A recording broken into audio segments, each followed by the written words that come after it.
Paul Rieckhoff is here with us in New York, host of the Independent Americans podcast, co-founder of American Veterans for Ukraine. Welcome, as always.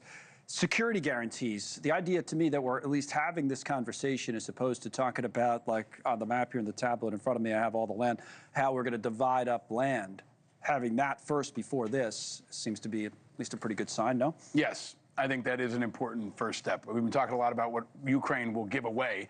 I think we have to talk about how the West will protect Ukraine from what is now an ongoing invasion from Russia. And I think another side of this that's important to underscore, Connell, is we're not talking about what Russia's going to give up. Right, Russia's got 20,000 Ukrainian children. Russia continues to bomb and assault Ukraine during these negotiations that were happening in Alaska. Russia hasn't given up anything, and Putin hasn't made any concessions. The children makes a lot of sense because the term that I don't love is land swap. Right.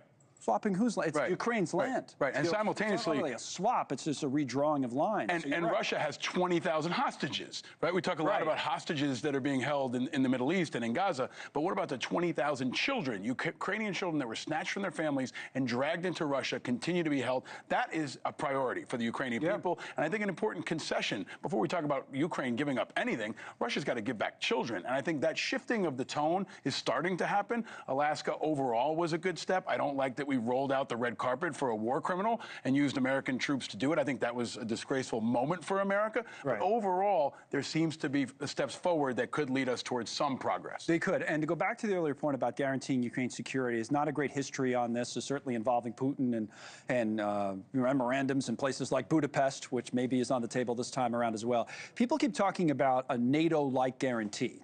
Ukraine not in NATO, not expected to join, but Article 5 invoked after 9/11 to help the United States, the only time, right? The only time, I had an interesting conversation with John Bolton about this on the show yesterday. I just want to play a clip because I think sometimes we just focus on part of that and not what it would actually mean if it was put in place again. And here's what Bolton said. It will provide, and I'm quoting now, each party such action as it deems necessary.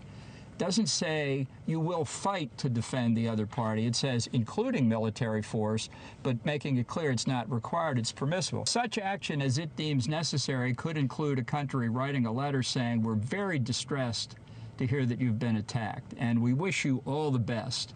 And by the way, do let us know how it turns out. That's what they deem necessary.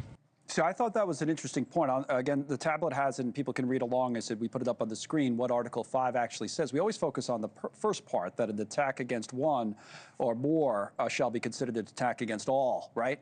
But his other points, well, for one, the United States might say we'll give you air support. Another country might say, all right, we feel bad about this. So now we get into the details about what we're actually talking about. I think Ukraine should have been admitted to NATO a long time ago. I think many folks feel that. But even if they were, this would be in play. And if they were, I mean, we forget that there are other players in place here like Finland, right? The leader of Finland talked about the multi-hundred-mile border they've got with Russia. You've got Poland. The threat for them is much more immediate. They might be more willing to put troops on the border, might be willing to send more military assets because they are literally the front line dividing the West and Russia. So the idea that we can keep everyone together is tough, right? Especially if Russia continues to push forward. And I credit NATO for holding, right? This is why NATO was created, to create a unified front. And you saw a lot of that. Unfortunately, it's been unified against Trump lately. But if we can get Trump with NATO and focus them on Russia, that's what NATO was designed for. And this could put us in a better place and hopefully secure peace. You were talking about what's Putin going to give up, right? And Robert Sherman was making a good point. Just having him and Zelensky in a room would be a big moment because, as I said, you know, he barely even says the guy's name. John Herbst, is the former ambassador to Ukraine, was also on the show. And what he was talking about is that people sometimes forget about the fact that, you know, Russia does have to agree to all of this. We could talk about it all we want, but you need to get Russia on board. Here's Herbst. People talk as if Putin has to agree to any security guarantees we give Ukraine. That's nonsense. We're a sovereign country. We're the most powerful country in the world. If we and our allies in Ukraine reach an understanding, so what? Putin's aim is aggressive. He is not going to agree to peace, a fair peace, a legitimate peace, unless he is forced to.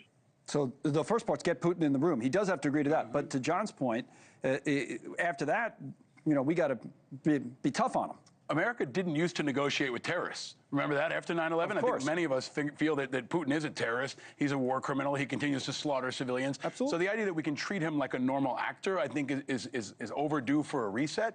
We should dictate the terms. We should not let the enemy control the tempo. And Putin, for too long, has been driving this train. Now is a chance for Trump to go on the offensive with all of NATO behind him and elevate Zelensky as at least an equal, if not higher, than Putin, and further America's interest. Because if Ronald Reagan got a situation, we were knocking out Russian military assets without losing American lives, anybody in the 80s or 90s would have taken that in a minute. So we got to get back to the recognition that Putin is not America's friend. He is not our ally. He is our enemy, and he wishes us harm and our enemies harm every day. Think about it. Putin and Trump have different approaches on this. Trump probably disagrees with what you're saying because he thinks, like, you know, the red carpet and putting him in the limo is not necessarily giving away, but it's getting him on board, and he thinks that that's a way to negotiate. Putin, by the way, thinks the way to negotiate is keep bombing. He must think that's in his interest, so he's doing it. So I wonder if Well, it looks like Putin's winning because Putin continues to do what he wants, and Trump continues to try different things that aren't working. Trump's got to get a deal. He's talking a lot about the art of the deal. Well, he's got to make a deal. If the red carpet goes out and he gets in the limo and it results in security guarantees for Ukraine, if it gets children back, then I think folks will be willing to accept it. But right now, it looks like he's being manipulated by Putin, as so many have been in the West for decades. Yeah, Paul, good to see you, as always. We'll see you next week. Paul Rykov is with us today. All right, we're going to